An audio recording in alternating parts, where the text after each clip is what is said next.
agama. Jadi mohon yang terakhir saya ingin sampaikan, tidak ada kesuksesan tanpa kerja keras, tidak ada kesuksesan tanpa perjuangan, dan tidak ada kesuksesan tanpa dorongan doa dari kedua orang tua kita. Jadi pada hari ini Anda ucapkan selamat, Anda mintakan maaf kepada orang-orang tercinta yang berkontribusi atas kesuksesan pendidikan kita. Hati-hati memperlakukan kedua orang tua. Saya tahu di sini ada master hukum, saya tahu di sini ada master manajemen, saya tahu banyak prodi yang ada di sini dan memiliki tata kelola yang sangat baik, maka itu salah satunya didukung oleh perilaku Anda setelah lulus. Pada saat Anda berinteraksi dengan kedua orang tua, jangan menggunakan pasal hukum. Pada saat ibu mengatakan, saya mau ketemu, kamu pulang, maka Anda akan mengatakan, mah tidak boleh memaksa, karena ada pasal hukumnya. Enggak ada itu, tidak berlaku untuk kedua orang tua. Pada saat Anda diminta membantu kedua orang tua, Anda jangan menggunakan manajemen yang efektif. Tidak ada manajemen dalam hubungan dengan orang tua, kecuali penghargaan, penghormatan, dan tempatkan dia sebagai di tempat yang paling sempurna sebagai kedua orang tua kita. Saya hanya ingin mengulang dengan cerita yang lama, tetapi ternyata ini memberikan sebuah inspirasi bagi kita. Mohon maaf, saya pernah jadi seorang pejabat.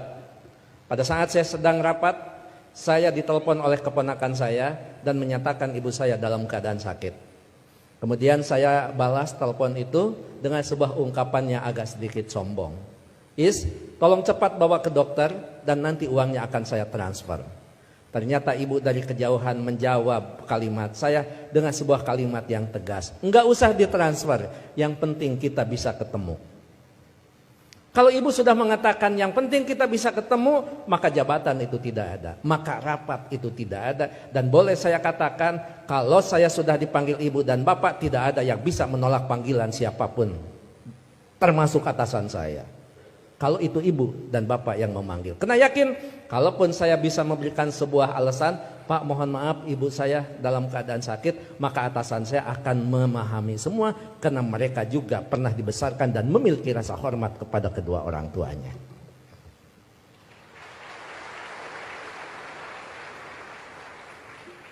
Pukul 8:30 malam saya pulang, dan saya sama seperti Anda, mungkin saya lebih kampung daripada Anda yang hari ini di wisuda. Saya tidak dilahirkan di tengah kota, saya dilahirkan di kaki Gunung Papandayan yang sekarang terkenal dengan tempat wisata Kawah Papandayan.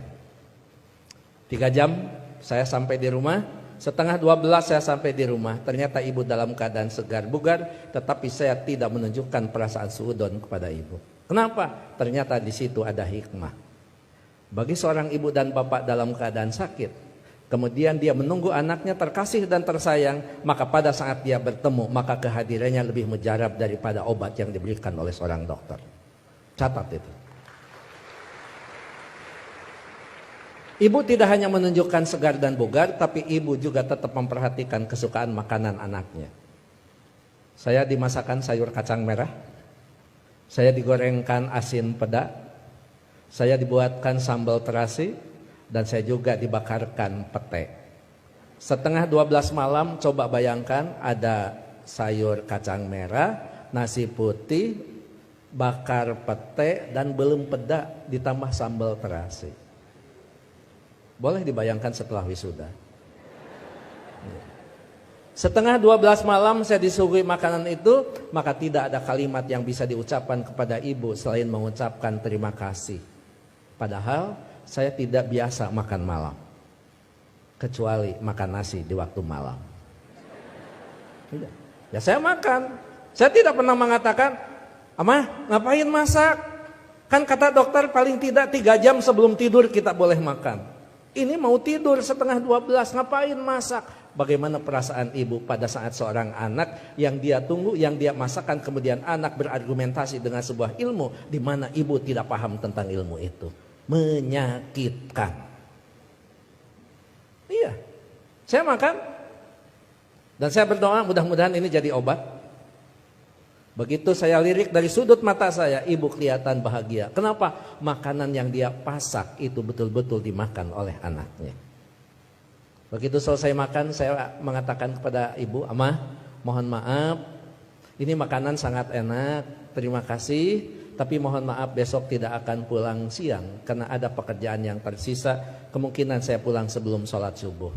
Ibu dengan bijak mengatakan, enggak apa-apa. Yang penting kita sudah ketemu. Sok istirahat. Saya sambil dituntun dibawa ke kamar. Setelah di kamar saya diselimuti. Ibu lupa kalau anaknya adalah seorang profesor. Ayo tepuk tangan. Itulah ibu. Jadi Anda mohon maaf baru juga ahli madya ya. Ahli madya ibu mau nyelimutin. Ngapain? Ini baru wisuda. Ada yang lebih tinggi lagi. Masa mah disimutin? Ini tekan sarjana. Nggak ada di depan orang tua itu. Jangankan ahli madya, sarjana, master, doktor, seorang profesor di hadapan ibu, di hadapan bapak, tetap kita adalah seorang anak yang perlu menghormati mereka.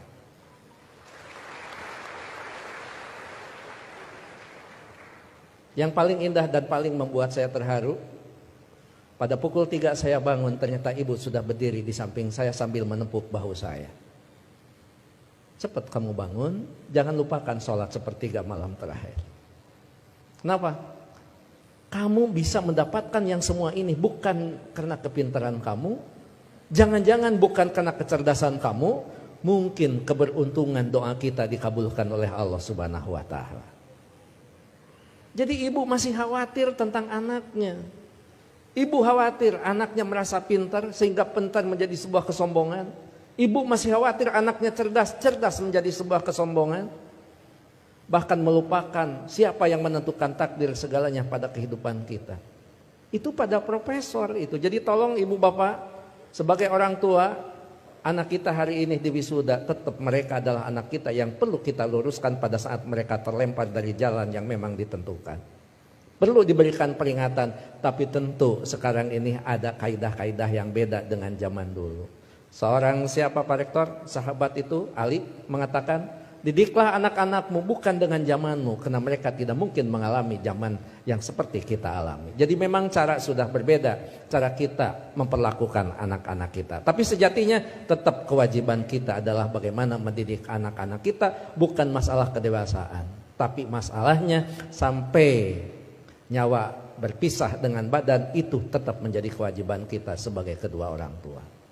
Begitu saya sudah selesai sholat, kemudian di situ saya bisa mendapatkan sebuah hikmah. Memang orang tua kita adalah punya kecerdasan yang luar biasa. Padahal ibu saya bukan profesor, ibu saya tidak lulus SMA, ibu saya juga tidak lulus SD. Beliau hanya lulusan sekolah raya. Tapi apa? Dalam sebuah komunikasi waktu itu saya katakan, "Ama, sekarang saya pergi, mohon pamit." Ibu masih bertanya, "Kamu nanti sholat di mana?"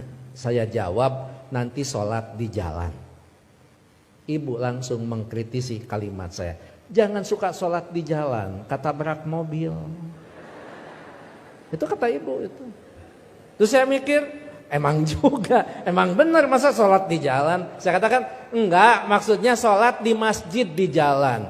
Masih salah kalimat itu di hadapan ibu. Enggak ada masjid di jalan, paling dekat di pinggir jalan. Saya bilang, ya, nanti akan di masjid, sholat di masjid di perjalanan. Baru saya lulus dari ujian seorang ibu. Nah, lamun eta benar profesor. Dan yang terakhir, saya mohon maaf tadi malam tidak transfer karena amah mengatakan tidak boleh transfer, tidak usah transfer, sehingga saya tidak transfer. Disitulah kecerdasan ibu luar biasa. Iya, nggak apa-apa. Ngapain harus transfer ke seorang ibu? Mana? Ibu lebih cerdas daripada seorang profesor. Oleh karena itu tentu saya berharap sekali lagi, kalau kita mau sukses, berbaiklah kepada guru, kepada orang tua kita. Kalau kita mau sukses, jangan pernah Anda melupakan, karena kesuksesan kita adalah jerih payah dan hasil pemikiran kedua orang tua kita, termasuk guru-guru kita. Mudah-mudahan orang tua kita yang sekarang masih ada tetap diberikan kesehatan, diberikan usia yang panjang, tetap mampu membina dan membimbing anak-anaknya sampai menjadi investasi yang terbaik bagi keduanya. Bagi orang tua kita yang sudah tidak ada, termasuk kedua orang tua saya, mudah-mudahan senantiasa mendapat tempat yang terbaik di sisi Allah Subhanahu wa taala. Amin.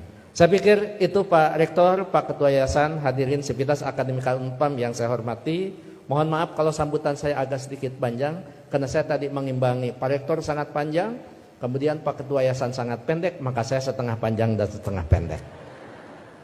Mohon maaf tidak bisa mengikuti wisuda sampai akhir karena saya harus mengejar waktu ke Tasikmalaya Pak Rektor. Apapun tadi yang dibicarakan oleh Pak Warek sudah dibicarakan dengan Pak Warek dan Pak Ketua Yayasan. Begitu juga kepada Pak Direktur, saya mohon pamit. Anggap saja kalau di Kementerian Agama kan tidak aneh, anggap saja saya penghulu. Penghulu biasanya kalau sudah menikahkan ijab qabul dinyatakan sah, penghulu biasanya pamit diri dan tidak perlu menunggu sampai resepsi. Terakhir, saya tidak akan membacakan pantun, tapi ini ulangan dari wisuda bulan kemarin karena setiap bulan Unpam wisuda, bahkan Unpam setiap wisudanya juga tidak bisa diganggu karena hari Minggu. Jadi saya tidak bisa menolak undangan Unpam. Gitu. Anda hanya tahu saja yang wisudawan wisudawati. Saya ini mantan aura kasih. Sekian dan terima kasih. Assalamualaikum warahmatullahi wabarakatuh.